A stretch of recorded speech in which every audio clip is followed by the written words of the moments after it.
So for 3.8, what we want to do is we want to take derivatives of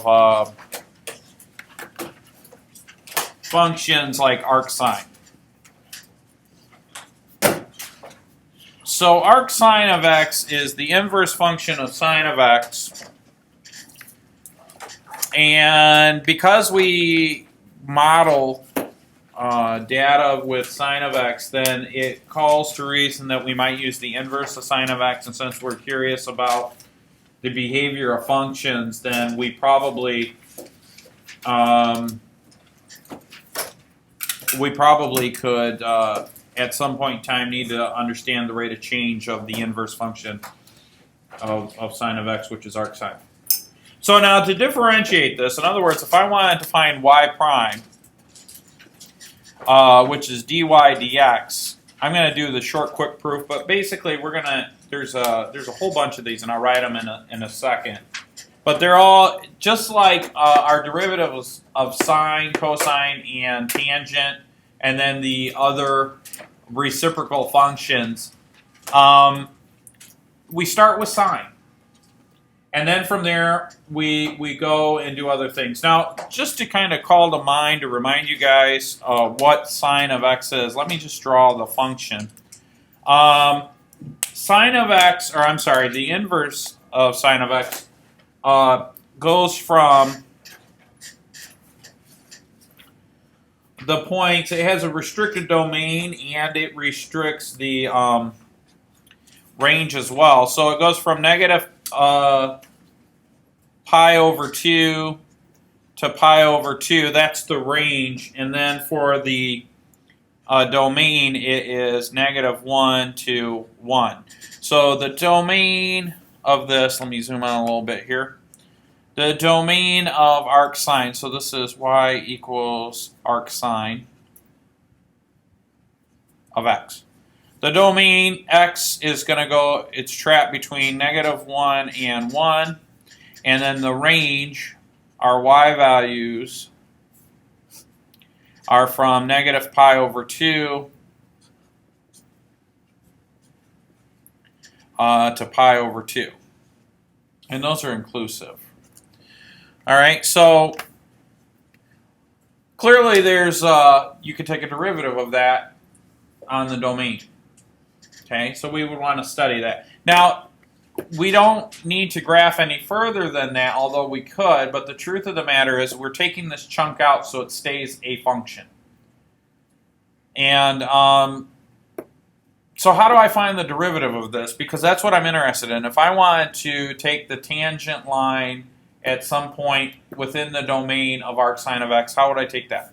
Well, the first thing we need to do is, this is the equation that we start with, and we do this a lot in the for the rest of the school year. We're going to try to take something that we don't like and make it into something we like.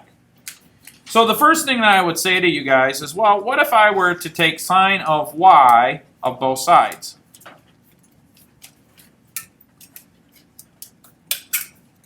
Or sine of both sides, I guess is how I would word that. Well, because this is the inverse function, these two undo each other, and I get sine of y is equal to x. So now I could take the derivative of that.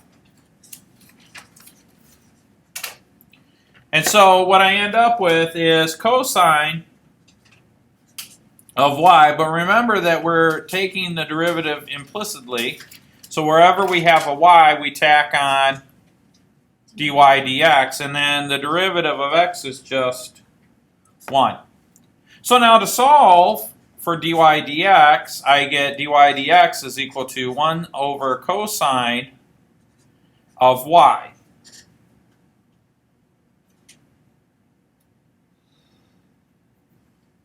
Okay, well, that doesn't help a whole lot, does it? So at this point, it's not quite cosine of x, it's cosine of y. So how do I take that a little further? What would I do then to make that a little easier for myself? Well, what is y? Well, y is sine of, or the arcsine of x. So there's a little bit of a challenge here. We know a couple of things. So the question, I'm trying to think of the easiest way to explain this without it being too complicated for you guys. We know a couple of things. This is cosine of y, not cosine of x, and it would be really nice to have a derivative of x in some way, shape, or fashion. And right now, our derivative, you're asked for the y value. It's not a big deal. This is legal, okay? But it would be nice to convert that somehow. We also know that this cannot equal 0. We also know that y is equal to the arcsine of x. Now, we might be able to substitute this into cosine of y. In other words, you might say cosine of the inverse of sine. And so, how would I do that? How could I do that? Well, one thing that I could do is I could call on the Pythagorean theorem. Okay, so let's remember a couple of things. One, sine of, and I'm going to plug in y on purpose. Sine of y squared plus cosine of y squared, oops, is equal to 1, right? Let's solve this for cosine. So I've got cosine squared of y is equal to 1 minus sine squared of y, right? Now, if I take the square root of this side and the square root of this side, I get cosine of y is equal to the square root of 1 minus sine of y squared. But I said I wanted it in terms of x, right? So how could I do that?